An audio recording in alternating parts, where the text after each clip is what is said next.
This class is about glycogenolysis, breakdown of glycogen to glucose. So degradation of the stored glycogen in liver and muscles is called as a glycogenolysis. Breakdown of glycogen, liver and muscles is called as a glycogenolysis. So these are the steps in glycogenolysis. First one, action of glycogen phosphorylates to remove the terminal glycoside residues. So whatever the last glucose molecules that are attached in the glycogen, that will be removed by means of phosphorylation. By means of phosphorylation action, removal of terminal glycoside residues. Next, formation of limit dextrin. Then action of debranching, removal of the branches. Then conversion of glucose 1-phosphate to glucose 6-phosphate. Then glucose 6-phosphate to glucose by glucose 6-phosphate is enzyme which is happening in the muscle. So these are the steps involved in the degradation of glycogen, that is glycogenolysis. So glycogen phosphorylase hydrolysis of the glucose units from glycogen, which produces glucose 1-phosphate. That means glycogen by means of phosphorylation, it will give glycogen plus glucose 1-phosphate. That means glycogen n residues plus n1 minus residue, 1 glucose molecule, which will result in the shortening of chain will get reduced. Next, glycogen debranching enzyme complex, glucagon transferase and alpha 1,6 glucosidase, which will remove the branches.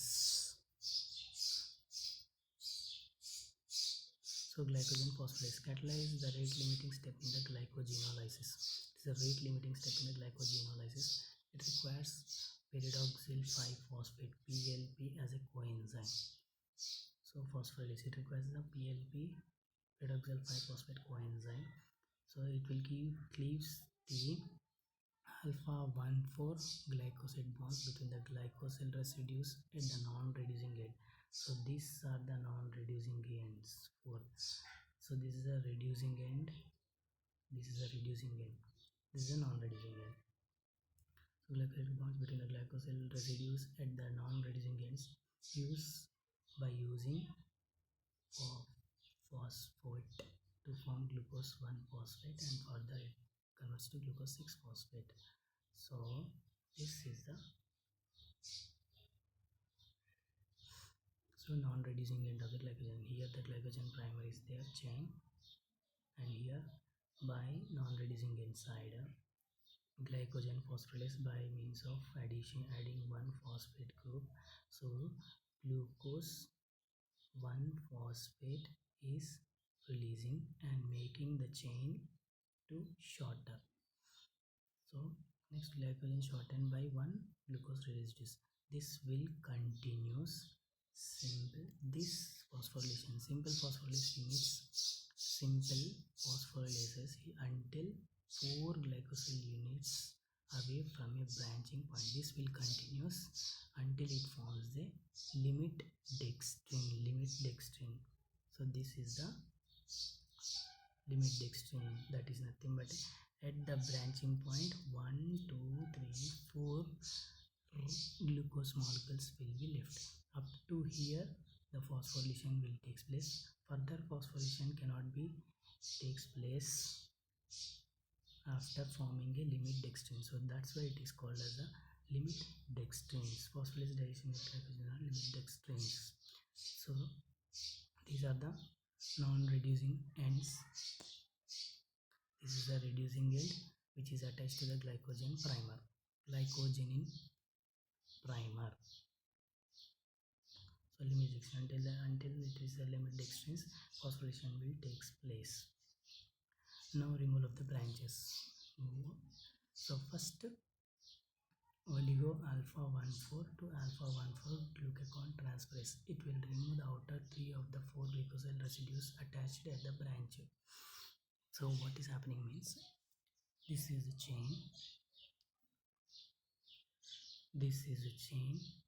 and this is a branch. So now what is happening is it will residue. So it will remove by leaving one glucose molecule at the branch. It will remove 3 glucose molecules, leaving one, and it will attach to the main branch, main chain. So it is forming like this. So this is 1,4 linkage. So whatever these bonds are there, all these bonds are 1,4 bonds, alpha 1,4 bonds. Only this point is nothing but this point is alpha 1,6 glycosidic linkage. So it will cut these 3, leaving behind one glucose molecule, and it will make this 3 molecules of glucose to this main branch, and it is forming a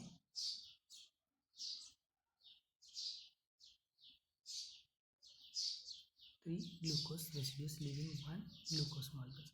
In this way, debranching, what is happening in next transfers? In the next transfers, them non-reducing ends to the another chain. That means non-reducing ends. These are the non-reducing ends. So this non-reducing end will detach and it will attach here. So it is forming a non-reducing end, lengthening the accordingly it will making the length of this chain, prime chain. So thus an alpha 1 comma 4 bond is break and an alpha 1 4 bond is made. So same alpha 1 4 is breaking and alpha 1 4 is forming. Alpha 1 4 is breaking and alpha 1 4 is forming, and the enzyme functions as 4:4 transfer. So that's why it's called as 4:4 transfer. First oligo alpha 1,4 to 1,4 glucose transfer, that is it is breaking the 1,4 bond and it is forming a 1,4 bond to the other main chain.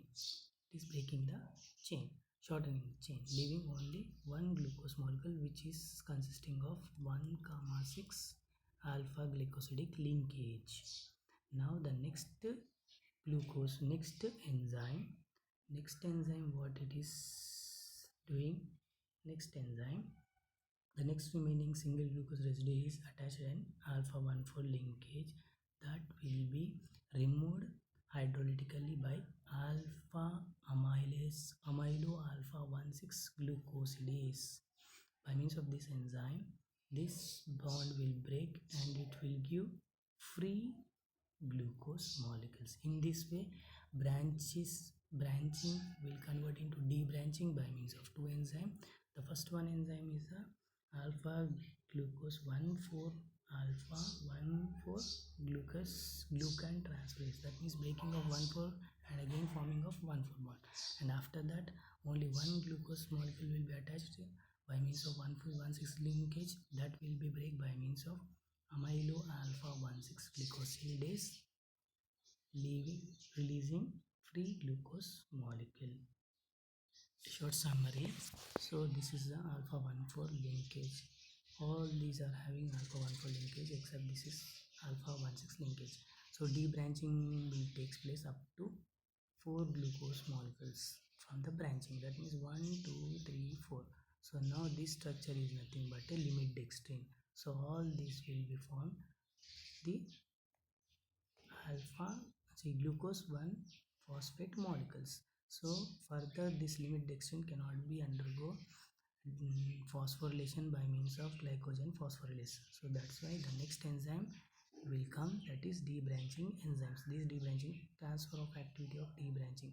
So what happens, 3 molecules out of this 4, these 3 molecules will be removed. That means alpha 1,4 linkage is breaking and again it is forming an alpha 1,4 linkage only. So now the chain is this is breaking from one chain and it is attached to the other chain.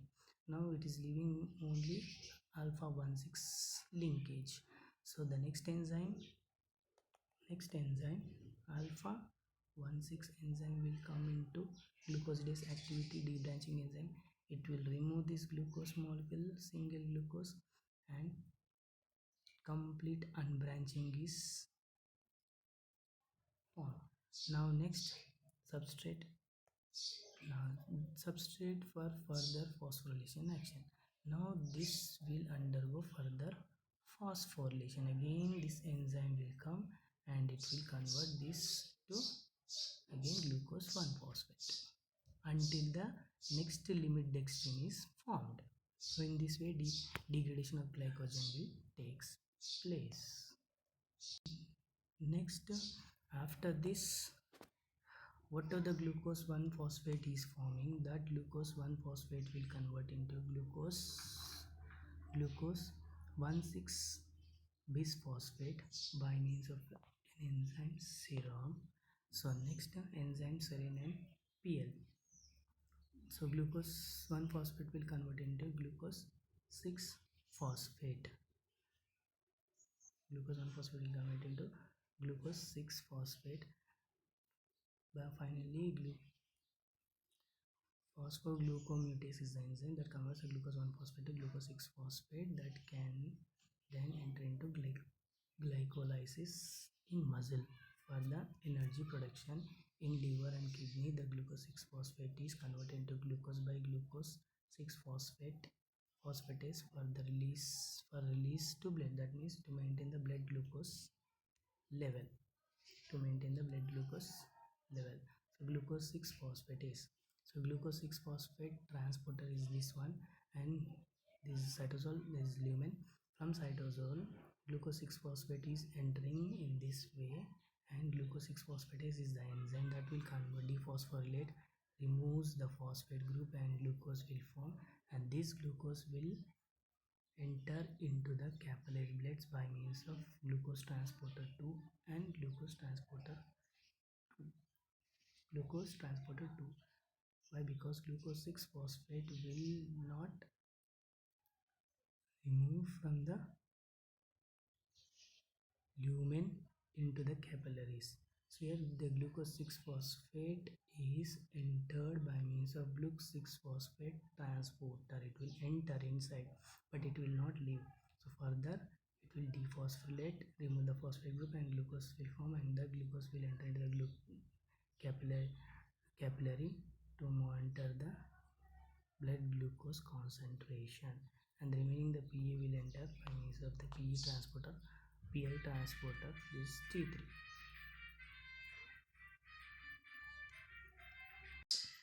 Glucose 6-phosphate has its fate. Glucose 6-phosphate will enter in muscle and brain will enter into the glycolysis. It will convert into pyruvate and lactate, which will produce energy. In liver, glucose 6-phosphate to glucose to monitor the blood glucose for other tissues, and this glucose 6-phosphate will enter into the HMP shunt pathway to produce ribose, pentosis, and NADH. These are the 3 different parts of the glucose 6-phosphate by the degradation of glycogen.